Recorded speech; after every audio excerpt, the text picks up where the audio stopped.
party, having raised some $100 million.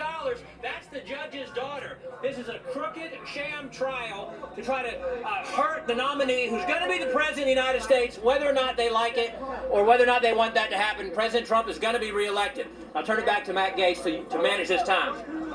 So now, I'd now like to hand it off to the one of the past leaders of the House Freedom Caucus, my colleague on the House Judiciary Committee, Andy Biggs. Thank you.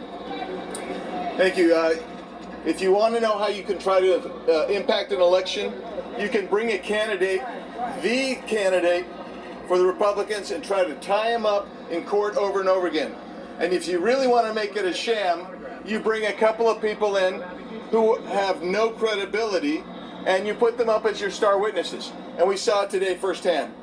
Mr. Cohen admitted repeatedly that he lied. He admitted repeatedly that he did so for his own personal interest.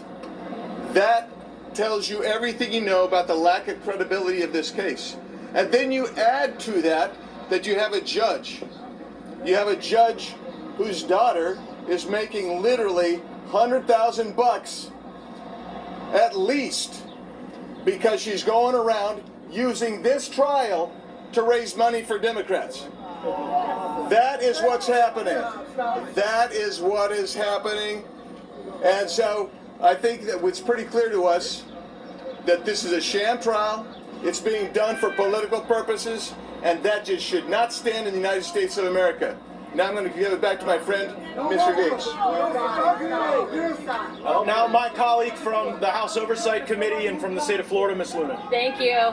I also want to point out that they are telling people that they can't have cameras in the courtroom, but if they had nothing to hide, and if they're truly being honest about this, why is it that you guys can't be in the courtroom and see exactly what we're seeing? Just because we're members of Congress does not mean we have authority more than you guys to know exactly what's happening in that courtroom. So just an update. The president is doing well. He's in good spirits. We are here today because we know that this is nonsense and should not be happening in the United States of America. Furthermore, to Cohen, who admitted to lying to members of Congress, that's contempt of Congress, just so that you are tracking. And I want to follow it up by saying this. It is by no coincidence that you have Goldman, a member of House Oversight who's a Democrat, prepared Cohen for his testimony, is also retained by the judge's daughter as a client. Does that seem like it's not sham to you?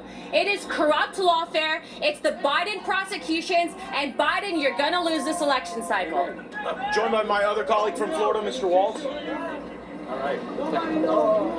I've served all over the world, in Africa, the Middle East, and in South America, and this is the type of country, those are the types of countries where they weaponize the judicial system against their political opponents. Maduro weaponized the judicial system in Venezuela against Guaido. Every prime minister of Pakistan knows if they lose to the other side, they're going to get put in jail. Is this what we want America to become?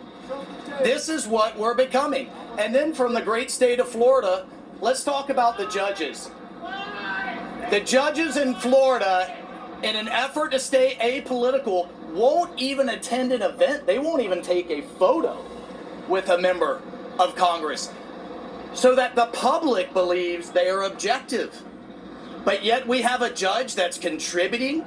We have a judge whose daughter is making money. We have a judge whose family is enriching themselves on what's happening today. Any judge worth their salt would have recused themselves because they care about the people's perception of justice. This isn't justice. This is politics. It's political warfare, and we see it happening in third world countries all over the world. I never thought I'd see it happening in the United States of America. Now, my colleague... All right, so we're going to pull back from that a little bit so we can really work through what we're seeing here. Something has come up, and Mercedes Colwin is with me, Jonna Spilbor, Ari Fleischer, Sean Duffy.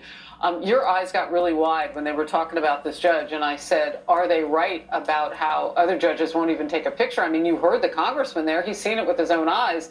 And you said there's just one problem with Merchan and what we know to be true about him.